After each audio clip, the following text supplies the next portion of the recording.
De nombreux analystes considèrent que les villes détiennent les clés des plus grands défis planétaires et que leur futur conditionnera le futur même de notre civilisation.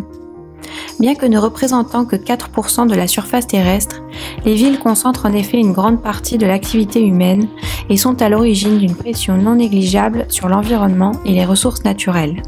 Cela est d'autant plus important que la part de population urbaine ne cesse d'augmenter et que cela devrait se renforcer encore dans les prochaines années. Selon l'ONU, l'espace urbain abritera 75% de la population mondiale en 2050. Ceci étant dit, les villes se retrouvent confrontées à des multiples défis que les conséquences du changement climatique ne font que renforcer et exacerber. Pour les villes du Sud, déjà confrontées à un retard significatif en termes d'équipement et d'aménagement, les défis sont d'autant plus importants que ces pays sont confrontés à une croissance urbaine plus marquée, un mitage géographique plus rapide, un processus de décentralisation plus récent et un manque de moyens significatifs. Si la problématique des villes est la même partout, les conditions politiques et les réponses à apporter sont résolument différentes. Il est désormais acquis que l'échelle locale est incontournable dans la mise en œuvre de la plupart des politiques de développement durable, mais aussi de lutte contre le changement climatique.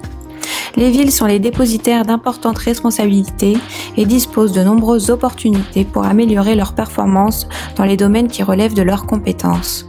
On citera notamment la planification urbaine, la gestion de l'occupation des sols, les transports, la gestion des déchets.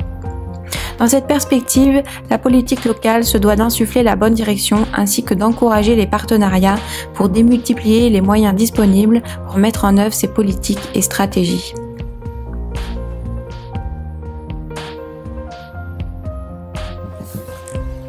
Conséquence du rôle clé des villes dans l'avenir de notre planète, une multitude d'actions et de programmes sont dédiés à l'espace urbain.